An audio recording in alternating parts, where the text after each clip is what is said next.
모든 일에는 기초가 든든한 것이 중요합니다. 가령 누군가가 높은 건물을 짓는다고 합시다. 아무리 화려하고 멋져 보이는 그런 건물이라 할지라도 기반이 약하거나 기초공사가 부실하면은 태풍이 불거나 약간의 지진이 일어나면은 다 무너지는 것 아니겠습니까? 이것은 우리의 신앙생활도 마찬가지입니다. 우리 신앙의 기초가 든든히 세워져 있어야 합니다. 그래야 어려운 여러 가지 시련을 만나도 흔들리지 않고 마귀를 물리칠 수가 있습니다. 설교자로서 저는 오늘 저의 바람이 시편 57편 7절이 우리의 고백이 되었으면 합니다. 하나님이여 내 마음이 확정되어 사오니 내가 노래하고 내가 찬양하리이다. 세상에는 우리를 염려케 하고 또 힘들게 하는 일들이 많습니다. 수시로 이러한 일들을 만납니다. 상황과 여건만을 볼 때는 두려워하고 염려하고 떨 수밖에 없지만은 오늘 시편 기자처럼 하나님으로 인하여 흔들리지 않고 그 구원의 하나님을 노래하고 찬양하는 겁니다. 이러한 은혜가 예배드리는 여러분에게 있기를 축원합니다. 제가 중학생 시절에 집에 암탉 한 마리를 사서 키운 적이 있습니다. 아침마다 이제 닭이 계란을 넣으니까 이제 일어나서 계란 먹으러 일찍 이렇게 일어나곤 했습니다. 중학교 1, 2학년 시절에 그때 빨간 기본 영어라고 해서 그 책이 있는데 거기 보니까 하루에 계란 하나 먹는 것이 몸에 좋다, 공부하는 데 도움된다 해서 그렇게 했습니다. 당시 우리 동네에는 암탉이 병아리를 데리고 다니면서 이것저것 먹이를 먹는 것이 이렇게 흔한 모습이었습니다. 냇가에 가서 물고기를 잡아오면은 이렇게 물고기를 닭모이로 이렇게 던져주곤 했습니다. 평소에는 이러면은 꼬꼬꼬꼬 하고는 암탉들이 도망을 가고 숨습니다. 그런데 새끼 병아리를 품고 있을 때는 아주 상황이 다릅니다. 그때는 허위하면은 암탉이 도망가기는커녕 벼슬을 쭉 삐세우고는 꼬꼬대하고 도리어 이렇게 대듭니다. 그때는 암탉도 아주 무섭습니다. 경험해 보셨죠? 예수님께서 나귀 새끼를 타고 예루살렘에 입성하셨을 때 예루살렘 성을 바라보며 큰 소리로 우셨습니다. 주님께서 예루살렘아 예루살렘아 암탉이 그 새끼를 날개 아래에 모음같이 내가 내 자녀를 모으려 한 일이 몇 번이더냐. 그러나 너희가 원치 아니하였도다 라고 하셨습니다. 여러분 여기에 담긴 우리 주님의 마음을 보십시오. 주님은 택한 백성인 이스라엘, 오늘 우리 성도들을 암탉이 자기 새끼 날개 알게 모음같이 그렇게 해서 지키시고 보호하시기를 원하십니다. 오늘 시편은 하나님의 날개 아래에 피하는 것이 얼마나 복된 것인지를 알았던 한 시인의 노래입니다. 그는 한때 이스라엘의 영웅이었습니다. 하지만 이 시편을 기록할 때는 그야말로 힘겹고 어려운 시절을 살아가고 있을 때입니다. 아마도 우리 성도들 가운데 여러 가지 힘든 일을 만난 분도 많을 텐데요. 아마 지금 여러분이 겪고 있는 어려움보다도 훨씬 더 위급하고 절실한 상황이었을 겁니다. 억울하게 왕으로부터 생명의 위협을 받고 도망을 다녀야 했던 이 시인 누구일까요? 네, 다윗입니다. 시편 57편 표제 위에 이렇게 보면은 다윗이 사울을 피하여 굴에 있던 때 그때 지은 시라고 추정이 되고 있습니다. 한때 다윗은 블레셋의 거인 장군 골리앗을 무너뜨렸습니다. 그리고 이스라엘이 전쟁에서 승리하고 돌아왔을 때 뭇백성들이 다윗 하면서 칭찬을 했습니다. 사울은 천천히요 다윗은 만만이로다 이런 소리까지 듣습니다.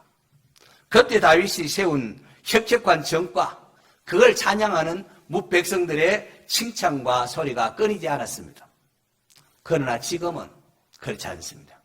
지금은 그의 귀에 비방과 비난의 말들만 들립니다. 억울하게도 반역자라는 누명을 쓰고 도망을 다니고 있습니다. 다윗은 사울왕을 피하여 엔게디 광야로, 아둘람 굴로, 심지어 원수 나라인 블레셋으로, 블레셋 가드왕 아기스에게 가서 도움을 요구하며 망명을 청하기까지 했습니다. 사냥꾼이 그 올무처럼 점점 조여오는 사울왕과 군사들의 집요한 추적, 참으로 두렵고 큰 고통이 아닐 수 없었습니다. 그리고 지금 다윗 곁에는 소외되고 억울한 일을 당한 한 600명 가량의 식솔들이 다윗에게 모여서 함께 있습니다. 그들은 그저 다윗만 바라보고 있습니다. 만약에 다윗의 리더십이 잘못되면 전부 전멸하거나 또는 음식이 없어서 굶주려 죽을지도 모르는 그런 상황입니다. 자, 바로 이러한 상황 속에서 다윗이 기도했는데 이 기도가 얼마나 절실했겠습니까? 저는 이 시편을 대하면서 경제적인 문제, 부부나 자녀 문제, 또 암과 같은 여러 가지 질병 문제, 질병에 의한 건강 문제 등등 여러 가지 인생의 문제로 인하여 아파하고 염려하는 우리 교우들이 생각나서 참 눈물이 핑 돌았습니다. 말씀을 듣는 가운데에 다윗처럼 구원의 하나님을 확신하며 평안을 회복하는 은혜가 있기를 축원합니다. 엄청난 시련의 바람 앞에 다윗이 하나님 앞에 기도합니다. 1절을 보시면은 하나님이여 내게 은혜를 베푸소서, 내게 은혜를 베푸소서. 내 영혼이 죽게 피하되 주의 날개 그늘 아래에서 이 재앙이 지나기까지 피하리이다. 이런 번개가 번쩍 치고는 조금 뒤에 우르르 쾅쾅 하면서 천둥이 울리지 않습니까? 그렇게 천둥이 울리고 번개가 번쩍번쩍 하면은 어린아이는 엄마 무서워하고는 어머니의 품속에 파고듭니다. 휘몰아치는 어려움 속에 하나님의 날개 품속에 숨고자 하는 이 다윗의 애절한 기도를 보십시오. 그는 힘겹고 어려운 이 시련의 바람 앞에서 하나님의 날개 그늘을 찾습니다. 다윗은 인생의 여러 가지 어려운 역경을 맞을 때마다 하나님의 날개 그늘 아래로 피합니다. 시편 도처에 이러한 다윗의 모습들이 기록되어 있습니다. 시편 17편에 보면은 다윗은 하나님이여 나를 눈동자같이 지키시고 주의 날개 그늘 아래에 감추사 내 앞에서 나를 압제하는 악인들과 나의 목숨을 노리는 원수들에게서 벗어나게 하소서라고 기도합니다. 시편 36편에도 보면은 하나님이여 주의 인자심이 어찌 그리 보배로운지요 사람들이 주의 날개 그늘 아래에 피하나이다 라고 하면서 하나님의 날개 그늘을 사모했습니다. 오늘 본문 시편 57편에도 하나님이여 내게 은혜를 베푸소서, 내게 은혜를 베푸소서, 내 영혼이 죽게 피하되 주의 날개 그늘 아래에서 이 재앙이 지나기까지 피하리이다 라고 했고, 시편 63편 유다 광야에 있을 때 또 그때도 다윗은 내가 침상에서 주를 기억하며 새벽에 주의 말씀을 작은 소리로 읊조릴 때 하오리니 주는 나의 도움이 되셨습니다. 내가 주의 날개 그늘에서 즐거이 부르리이다 라고 하는 것을 볼 수가 있습니다. 다윗은 하나님의 날개 그늘 아래에 있는 것을 얼마나 좋아했던지요. 이것은 그가 훗날 왕이 되었을 때도 마찬가지였습니다. 하나님의 임재를 상징하는 법궤가 이제 성으로 이렇게 들어올 때에 다윗은 얼마나 좋은지 어린아이처럼 덩실덩실 춤을 추었습니다. 왕으로서의 채통도 다 버리고 그렇게 즐거워하며 기뻐했습니다. 마치 아기가 어머니 품 안에서 엉얼엉얼 옹알이 하는 것처럼 다윗은 하나님의 날개 품에서 그렇게 노래를 합니다. 여러분, 아기가 어머니 품에서 젖을물면서 엉얼엉얼 엉알이 할 때 얼마나 사랑스럽습니까? 아기만 기쁜 것이 아니라 이 아이를 지켜보는 엄마도 아주 행복에 겨워하지 않습니까? 하나님의 날개 품에서 옹알이하듯 즐거워하며 노래하는 다윗을 인하여 하나님이 얼마나 기뻐하셨는지요. 하나님께서 내가 이새의 아들 다윗을 만나니 내 마음에 딱 맞는 사람이라 내 뜻을 다 이루리라고 하셨습니다. 하나님께서 바로 이러한 다윗을 들어서 이스라엘의 위대한 왕이 되게 하셨고 또 온 인류를 구원하는 메시아의 조상으로 우뚝 세워주셨습니다.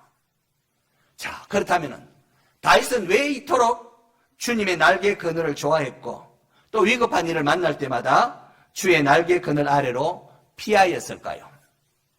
오늘 본문 10편 57편 2절 3절 우리 스크린 보면서 같이 한번 읽도록 할까요? 시작.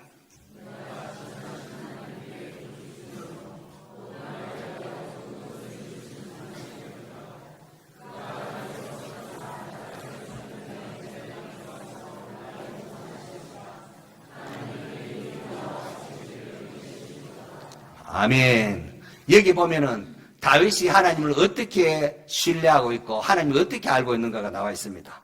다윗이 믿는 하나님은 어떤 하나님입니까? 내가 지존하신 하나님께 높고 높으신 하나님께 부르짖으며 곧 나를 위하여 모든 것을 이루시는 하나님께로다. 자, 다윗은 하나님이 높고 지존하신 하나님이시고 나를 위하여 모든 것을 이루시는 하나님이라고 합니다. 그래서 하늘에서 보내사 나를 구원할 거라고 그렇게 확신하고 있습니다. 다윗은 하나님의 위대하심과 그 하나님이 나를 사랑하시기 때문에 나를 위해 모든 것을 행하실 것을 믿음의 눈으로 바라보고 있습니다. 아마 우리 오늘 예배드려 나온 성도들 가운데 염려되고 근심된 일이 있는지 모르겠습니다. 내 앞에 있는 삶의 문제, 여러분 보시기에는 아무리 클지 몰라도 하나님이 야 내가 이거 너무 어려워서 못하겠다 이런 법이 없습니다. 하나님은 지존하신 하나님이십니다. 야 그것은 내가 너무 어렵다 이러는 것이 있을 수가 없습니다. 하나님께서는 전능하신 하나님께서는 사랑하는 자녀들이 그분의 날개 아래로 피할 때에 지키시고 보호하시는 분이십니다. 믿습니까? 믿습니까? 기도하던 다윗은 믿음의 눈으로 하나님의 구원을 바라봅니다. 하나님이 나를 위하여 구원하시리라 바라봅니다. 이 다윗이 하나님이 나를 구원하셔서 내게 은혜를 베푸셔서 하는 이 시의 변곡점이 6절입니다. 6절부터 시의 분위기가 확 달라집니다. 6절 변곡점 우리 또 스크린 보면서 또 같이 한번 읽어볼까요? 시작.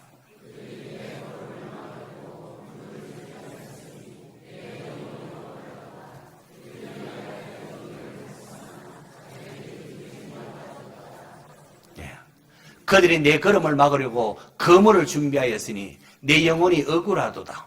그들이 내 앞에 웅덩이를 파서나 자기들이 그 중에 빠졌도다.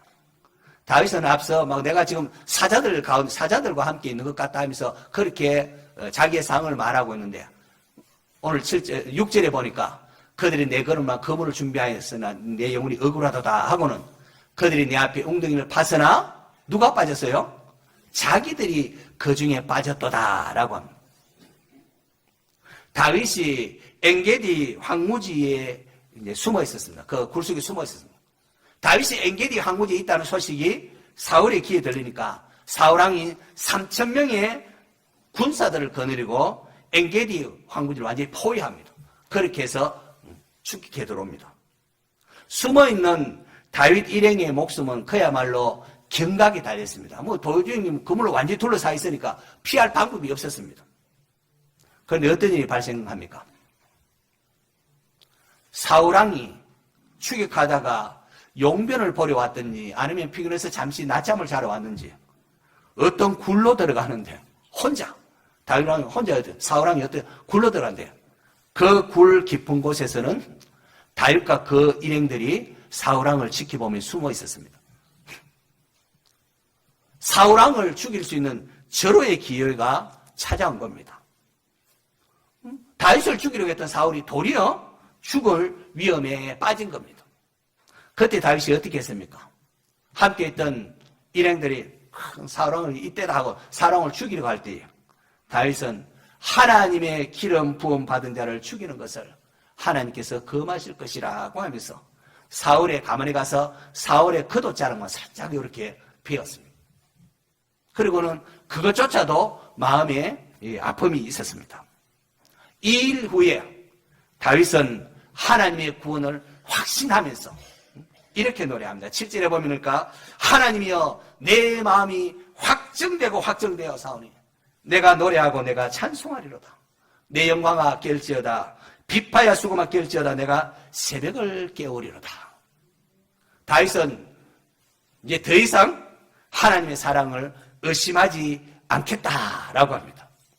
아직 사울로부터 완전히 이렇게 벗어난 것이 아닙니다.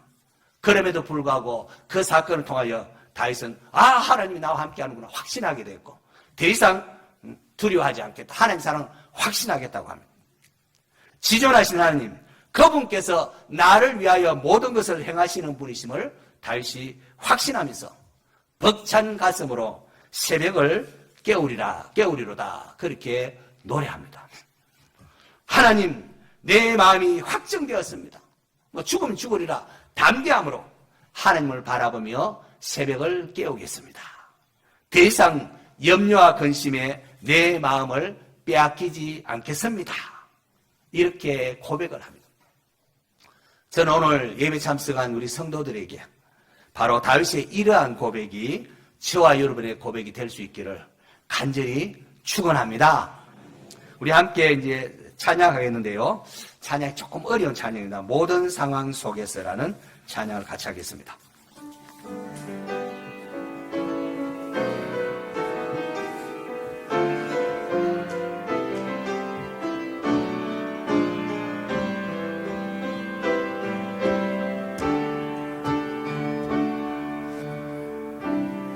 모든 상황 속에서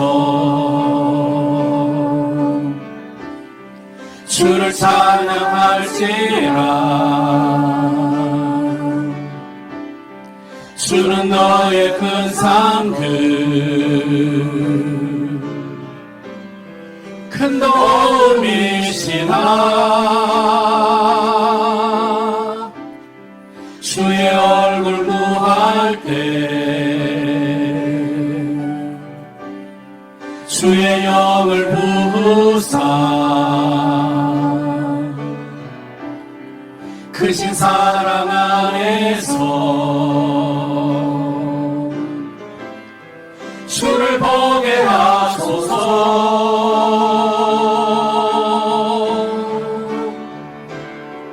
내 영혼이 확정되어 싸우니 내 흠에 눈 들어 주를 바라봅니다.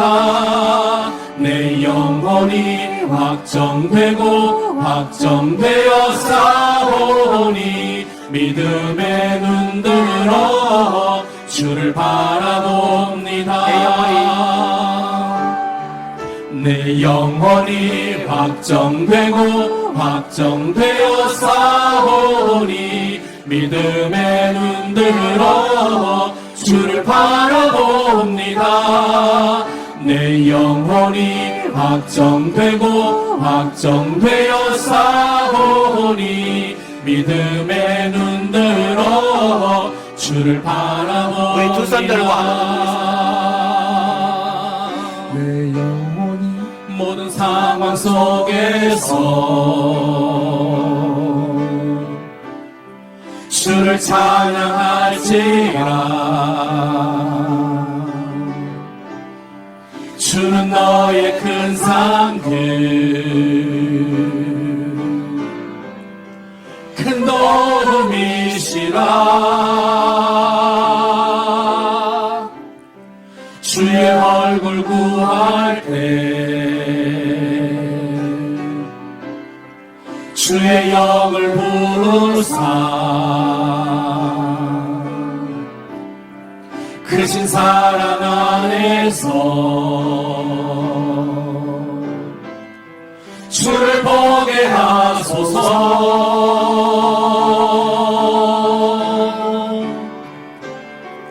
내 영혼이 확정되어 싸우니 믿음의 눈 들어 주를 바라봅니다. 내 영혼이 확정되고 확정되어 싸우니 믿음의 눈 들어 주를 바라봅니다.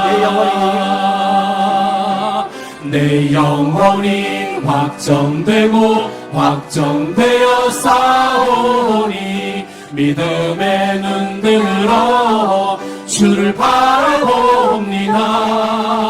내 영혼이 확정되고 확정되어 싸우니 믿음의 눈 들어 주를 바라봅니다. 자, 모든 상황 속에서도 주님을 바라보며 찬양하는 모습, 하나님 보시기에 얼마나 대견하고 얼마나 사랑스러운 신앙입니까? 성도 여러분, 어떻게 하면은 이렇듯 하나님을 온전히 신뢰하고 믿을 수 있을까요? 어떻게 하면은 우리의 마음이 참 여러 가지 염려, 근심이 있지만은 이 다윗처럼 확정되었다고 그렇게 외칠 수가 있을까요? 하나님 입장에서 보면은 어떻게 하면은 우리가 하나님을 믿게 그렇게 할 수 있을까요? 성경은 우리에게 다윗이 경험한 것보다 더 확실한 증거가 있다고 우리에게 말하고 있습니다. 우리 다 같이 로마서 5장 8절 말씀 스크린 보면서 같이 읽도록 하겠습니다. 시작!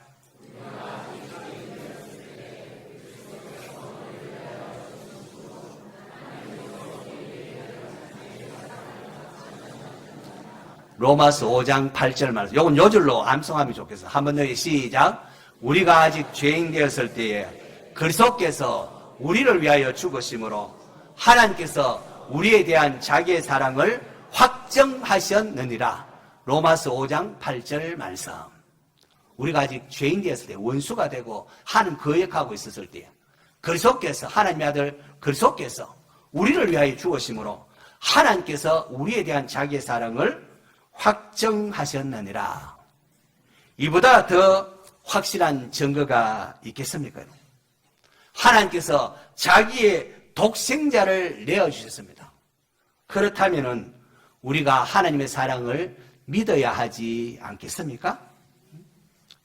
마태복음 21장에 보면은 예수님께서 비유하는 가운데 포도원 주인과 악한 농부의 비유를 통하여 하나님의 마음을 우리에게 전해주고 있습니다. 한 집주인이 이제 포도원을 만들고 산울타리도 만들고 접지않은 틀도 만들고 망대도 세우고 이렇게 해가지고는 농부에게 세를 주고는 타국으로 이렇게 떠났습니다. 그리고 시간이 흘러서 이제쯤이면 좀 열매를 거둘 때가 됐다 할 때에 좀 열매를 좀 거두려고 자기 종들을 이제 세를 받으려고 자기 종들을 이렇게 보냅니다. 그런데 농부들이 한 종은 막 심히 때리고 한 종은 죽이고 또 다른 종은 막 돌로 칩니다. 그러자 주인이 더 많은 다른 종들을 보니까 그들도 또 오니까 막 그렇게 합니다. 최종적으로 주인이 이렇게 합니다. 내가 내 아들을 보낼 텐데 내 아들은 이제 그들이 존대하리라고 했습니다. 그런데 농부들이 어떻게 하는 거야? 야, 이건 그의 아들이니까 상속자다. 그를 죽여버리고 그의 유산을 우리가 가로채자 하고는 포도원 밖에서 그를 죽여버렸습니다. 주님께서 이 비유의 말씀을 하시고 물으십니다. 주인이 올 때 그 농부들을 어떻게 하겠느냐? 주인이 올 때에 와서 그 농부들을 어떻게 할 것이냐? 여러분이면 어떻게 하겠습니까? 자기 아들을 내어주시면 하나님께서 자신의 전부를 내어준 것이라 할 수가 있습니다. 이보다 더 어떻게 하나님께서 우리를 향한 사랑을 나타낼 수가 있겠습니까? 설교 초두에 제가 기초가 중요하다고 말씀을 드렸습니다. 우리 신앙생활에서 가장 중요한 기초가 무엇입니까? 하나님께서 자기 아들을 내어 주셨다는 겁니다. 여러분, 우리가 하나님에 대해서 신뢰가 흔들리는 것은, 우리가 세상 여러 가지 흔들리는 것, 여러 가지 시험만 흔들리는 것은 하나님께서 자기 독생자를 내어주시다는 이 엄청난 하나님의 사랑을 제대로 든든히 잡고 있지 못하기 때문이라는 겁니다. 그럼 우리 사랑하는 성도 여러분, 여러 가지 삶에 문제가 있고 아픔이 있고 위기가 있을 때에 우리가 붙잡아야 할 영혼의 닻은 다름 아닌 예수님의 십자가입니다. 하나님께서 자기의 독생자까지 우리를 위하여, 죄인된 우리를 위하여 내어주셨다. 우리가 아직 죄인 되었을 때에 그리스도께서 우리를 위하여 죽으심으로 하나님께서 우리에 대한 자기의 사랑을 확정하셨느니라. 자기 아들까지 내어주신 것이라면 무엇이 아깝겠습니까?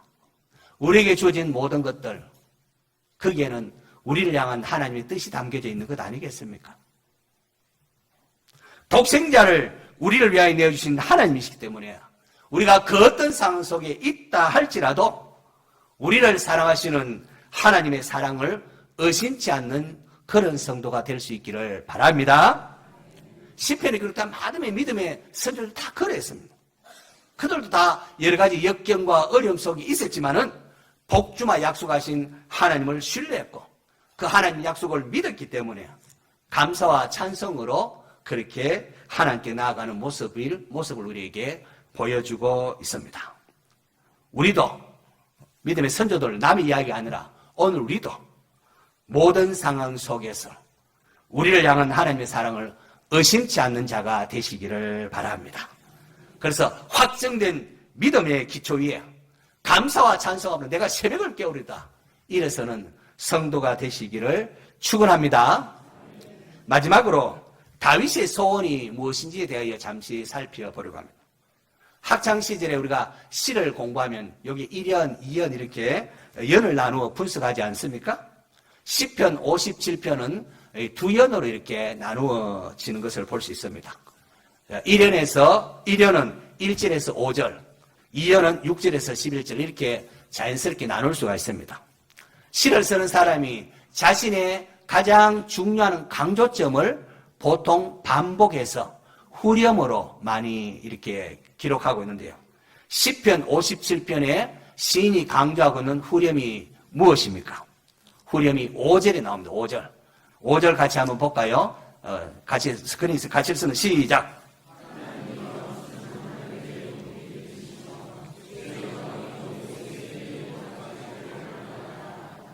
또 11절에 또 후렴이 있는데 11절을 보시면요. 마찬가지입니다. 시작.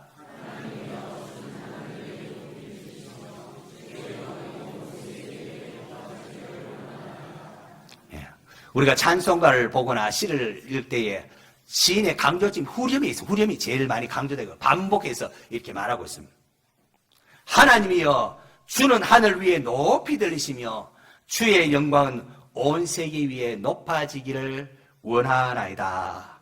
이것이 다윗의 가슴 속에 있는 소원이었고 이것을 시를 읽는 모든 독자들에게 다윗이 강조하고 있습니다.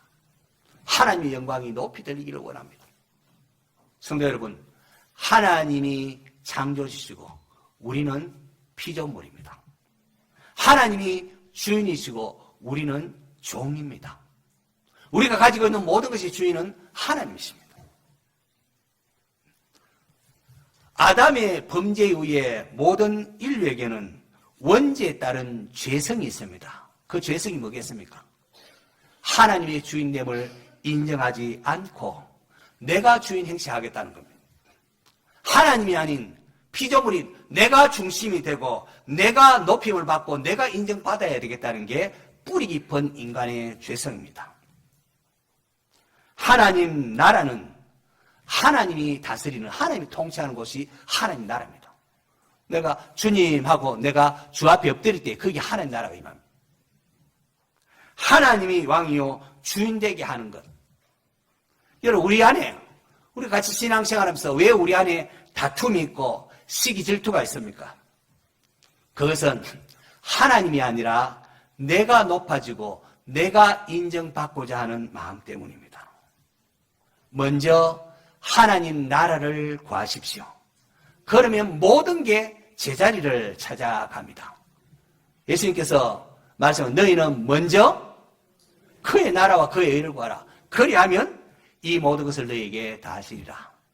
여러분가 뭐 주방에 무슨 일이 있어서 일꾼을 불러서 일 시킨다고 생각합시다. 또 농사를 지을 때 또 뭐 일 시킨다고 합시다.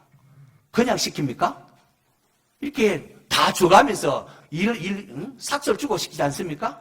우리가 하나님 나라, 하나님 영광을 위하여 일하면은 하나님 우리 입을 것, 먹을 것 책임지신다는 겁니다. 예수님께서는 오셔서 첫 번째 외친 게 뭡니까? 회개하라, 천국이 가까이, 하나님 나라가 가까이 왔느니라. 하나님의 주인됨을 외치셨습니다. 하나님 나라를 회복하기 위하여 이 땅에 오신 예수님이십니다. 그런데 그 하나님의 나라는 오직 성령 안에서 의와 평강과 희락이니라고 했습니다. 여러분의 마음속에 의와 평강과 희락이 있습니까? 여러분 마음속에 샬롬이 있고 기쁨이 있습니까? 나를 위해 사는 인생은 수시로 염려와 두려움에 사로잡힙니다. 나를 위해 사는. 그러니까 내가 누구 것이라고요? 하나님 것입니다. 나는 하나님 영광을 위하여 살아가는 내 인생의 목적인 사람은 내 안에 하나님 나라가 임합니다. 하나님 나라는 의와 성령 안에서 의와 평강과 희락이라고 했습니다. 여러분의 심령 속에 하나님 나라가 임하기를 축원합니다. 이러기 위해서 내가 누구고 하나님 누구인가를 아셔야 됩니다. 무엇을 위해 살아야 하는지를 아셔야 됩니다. 나를 인정받고 내가 인정받고 내가 높임받고 이러지 마시고 여러분의 인생을 하나님 나라를 위하여 하나님 영광을 위하여 사시기를 바랍니다. 그러면 모든 게 제자리를 찾아가고 모든 게 제자리를 찾아가고 하나님께서 역사하십니다. 우리 인생을 어떤 시에 비유한다면은 인생의 어떤 한 소절 한 소절이 이렇게 책장에 한 장씩 넘겨가지 않습니까? 우리 인생의 한 소절 한 소절 끝날 때마다 우리도 후렴해야 되지 않을까? 후렴. 그 후렴이 뭡니까? 하나님께 영광을 돌리는 것. 그런 찬송이 있기를 축원합니다. 하나님이 높임을 받으시고 주의 영광이 온 세계에 높아지기를 원한다는 이 다윗의 소원이 저와 여러분의 소원 될 수 있기를 또한 축원합니다. 말씀을 했습니다. 사랑하는 성도 여러분, 주님은 지금도 저와 여러분을 향하여 두 손을 벌리고 계십니다. 암탉이 새끼를 날개 아래 모은 것 같이 그렇게 해서 보호하기를 원하십니다. 위험한 일, 어려운 일을 처했다고 끝났다 낙심하거나 좌절하지 마십시오. 하나님의 날개 그늘 아래에 피하는 인생이 되시기를 바랍니다. 하나님은 전능하신 분이십니다. 그 전능하신 분이 저와 여러분을 위하여 모든 것을 이루시는 분이십니다. 독생자까지도 아끼지 아니하시고 우리 모두를 위하여 내어주신 하나님이십니다. 그러므로 어떤 상황 속에서도 두려워하지 말고 확정된 마음으로 하나님이 나를 사랑하시고 나를 위해 모든 게 확정된 마음으로 하나님의 영광을 위하여 기도하시기를 바랍니다. 모든 게 자꾸 내 중심으로 그렇게 기도하고 내 중심으로 하나님도 내 뜻대로 안 되면 그렇게 하는 그러면 안 됩니다. 하나님의 주인됨을 인정하고 하나님의 나를 세워나가고 하나님께 영광 돌릴 수 있길 바랍니다. 그러면은 모든 게 제자리를 찾아갑니다. 이 시간 여러분을 축복합니다.